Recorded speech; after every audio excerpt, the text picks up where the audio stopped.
C'est un Breton ayant vécu en Chine, au Canada, avec plusieurs tours du monde à son actif, un moment en Touraine. Il est désormais à Esther, où il dirige Oridev. Bon alors Hugo, on a avancé? C'est super. Tout fonctionne parfaitement. Ouais. Il faut que je charge le dessin et puis après... Ouvre-moi le plan là. Ouais, pas de souci. Alors Oridev, c'est un bureau d'études spécialisé dans le domaine de la préfabrication béton. La préfabrication béton, qu'est-ce que c'est?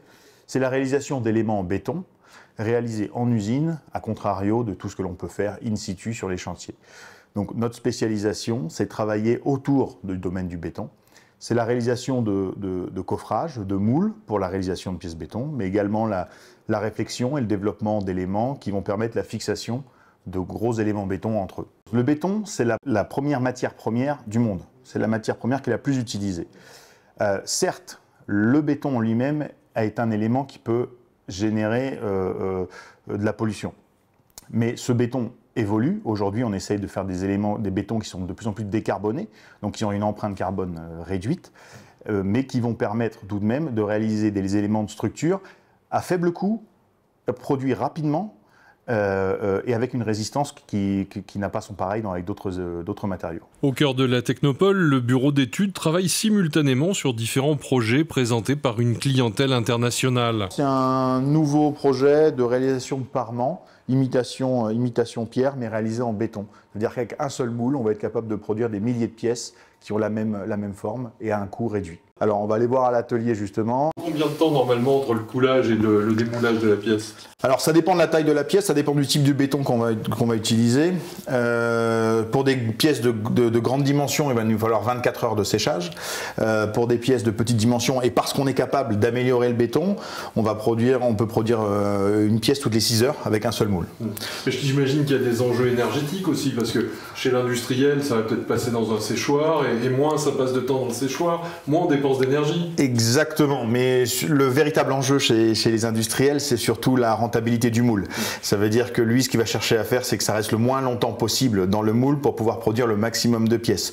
Alors certes, il y a un enjeu énergétique, puisque pour accélérer la maturation du béton, il va mettre dans des grandes étuves avec de la vapeur perdue ou avec des radiateurs au sol. C'est extrêmement énergivore, mais la chimie aide également à réduire ce délai de séchage du béton. On utilise des moules en silicone qui ont été formés à la géométrie que l'on souhaite.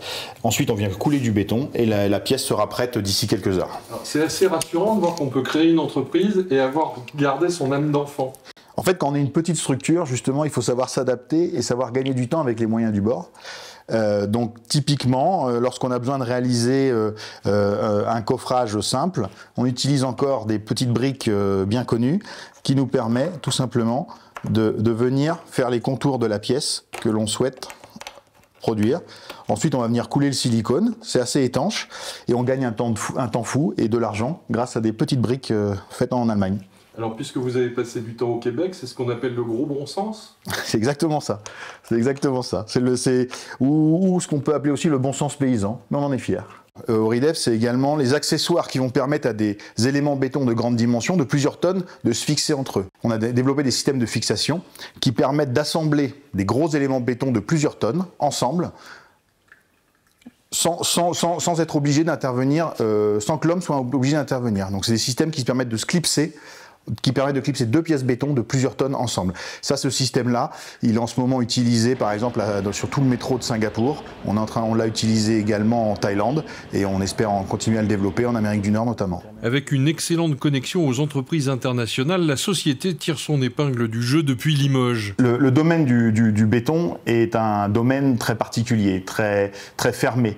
Donc à partir du moment où notre réputation est bien reconnue, ce sont souvent des préfabricants béton ou des sociétés de construction générale qui viennent nous solliciter pour trouver une solution justement d'un point de vue technique. C'est toujours du sur-mesure. Notre client vient avec une problématique, il doit réaliser une façade d'un immeuble, il doit réaliser un tunnel, puisqu'on travaille beaucoup dans le domaine du souterrain, et à chaque fois il a une problématique, comment j'installe, comment je fixe, comment je réalise ma pièce. Et nous, à chaque fois, on doit prendre en compte ces problématiques pour lui apporter une solution. On a déjà travaillé avec l'école d'ingénieurs pour des projets tutorés. Donc c'est évidemment un atout pour se faire connaître, pour trouver des nouvelles ressources et puis pour développer des partenariats le cas échéant. Aujourd'hui, vous avez tout ce qu'il faut sur place, les ressources, l'image, la technique. Bon, après, vous êtes à Limoges, et comment est-ce qu'on se développe à l'international depuis Limoges? Certains nous disent que c'est compliqué. C'est pas le plus aisé, c'est pas le plus facile. Limoges, c'est pas forcément la ville à laquelle on pense quand on veut se développer à l'international. Mais aujourd'hui, il n'y a pas de frein à un développement international. Il n'y a plus de freins, il y en a de moins en moins de freins.